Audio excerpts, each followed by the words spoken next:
اللہ کے سوا کسی اور کی اطاعت جس سے اللہ کی معصیت لازم آتی ہو، شرک۔ لا طاعت لمخلوق فی معصیت الخالق، مخلوق میں سے کسی کی اطاعت نہیں ہوگی کہ اس معاملے میں جس میں خالق کی معصیت لازم آ رہی۔ ہاں، خالق کے احکام کے اندر والدین کا حکم بھی مانو، اطاعت کرو، اساتذہ کا حکم مانو، کسی اور کو اپنا لیڈر مانا ہے اس کا حکم مانو، لیکن ناٹ بیونڈ، وہ جو سرکل ہے کتاب و سنت کا، اس سے باہر نہیں۔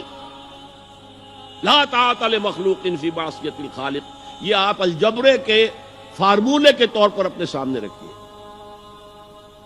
اب اسے اپلائی کیجئے، جیسے فارمولوں کے ذریعے سے پھر بڑے بڑے وہ سم جو ہے وہ حل کیے جاتے تھے سوالات۔ صبح کا وقت ہے، آنکھ بھی کھلی ہے، کوئی اذان کی آواز بھی کان میں آئی ہے، آپ کا نفس کہتا ہے ابھی سو جی۔ آپ نے اپنی چادر یا کمبل کو درست کیا اور کروٹ لی اور سو گئے۔ یہ کیا ہے؟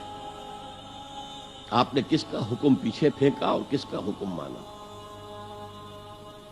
اللہ کے حکم کو پیچھے پھینک دیا، نفس کے حکم کو آگے رکھا۔ یہ شرک، اس شرک کو جاننے والے بہت کم ہیں۔ مولانا روم نے خوب کہا تھا، نفس ماں ہم کم ترس فرعون نیست لیکن اورعون ایراعون نیست۔ میرا نفس بھی فرعون سے کم نہیں ہے۔ فرعون نے کہا تھا نا الیس لی ملک مصر وہذہ الانہار تجری من تحتی، کیا اس ملک مصر کی حکومت میری نہیں ہے؟ اور سارا جو یہ آب پاشی کا نظام ہے، انہار کا نظام ہے، وہ میرے کنٹرول میں نہیں ہے؟ جس کا چاہوں موگا کھلا رکھوں، جس کا چاہوں بند کر دوں۔ یہ تھا خدائی کا دعویٰ، انا ربکم الاعلی۔ تو مولانا روم کہتے ہیں میرا نفس بھی اس سے کمتر نہیں ہے۔ وہ کہتا یہ جسم میرا ہے، اس پر میرا حکم چلے گا، میں نہیں جانتا کون اللہ کون رسول، کیا حرام کیا حلال۔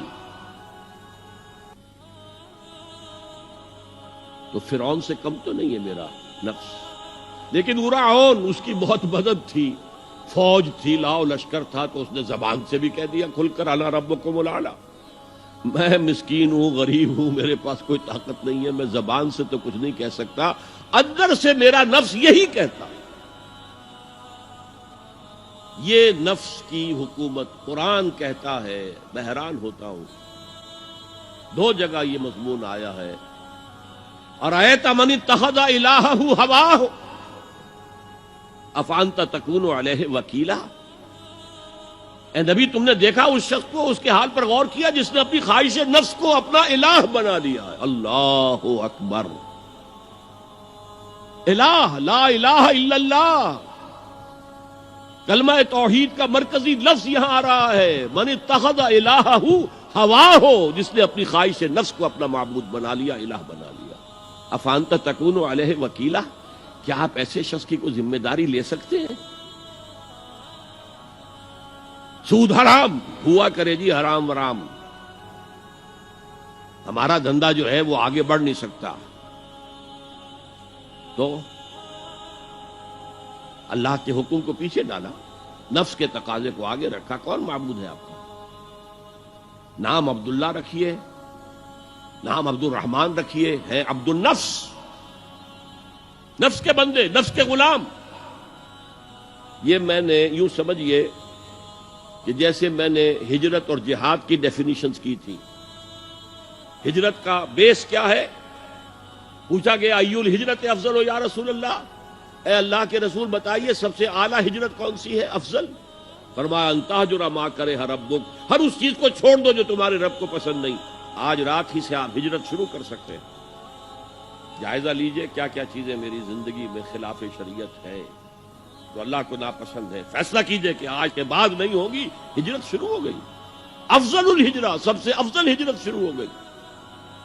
لیکن ٹاپ پر لے جائیے تو یہ ہجرت جب اللہ کے دین کو قائم کرنے کی جدوجہد اس مرحلے پر آ جائے کہ اب باطل کے ساتھ ٹکراؤ ہے اور اب چاہیے کہ ساری قوت ایک مرکز پر جمع ہو جائے، ہجرت فرض کر دی گئی، وہ ہجرت گھر بار چھوڑ کر، اہل و عیال کو چھوڑ کر، اور مکے کے بھیڑیوں کے رحم و کرم پر چھوڑ کر اپنے گھر والوں کو جو لوگ ہجرت کر کے آئے، حکم تھا۔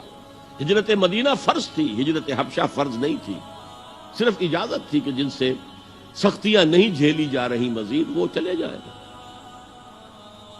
تو ہجرت کا یہ ابتدائی نقطہ، انتہا یہ جہاد، المجاہد من جاہد نفسہ، جہاد تو یہاں سے شروع ہو گیا، اپنے نفس کے خلاف جہاد کرنا۔ صبح نفس نے کہا ابھی سو جاؤ، آپ نے نفس کی بات کو رد کیا، اپنا کمبل اٹھا کے پھینکا، اٹھے، وضو کیا، نماز کے لیے آپ مسجد چل دیے، آپ نے جہاد کیا نفس کے خلاف۔ یہ افضل الجہاد ہے، اور سب سے چوٹی اوپر یہ ہے کہ جب وہ حق و باطل کی جنگ ہو تو جان ہتھیلی پر رکھ کر میدان میں حاضر ہو جاؤ۔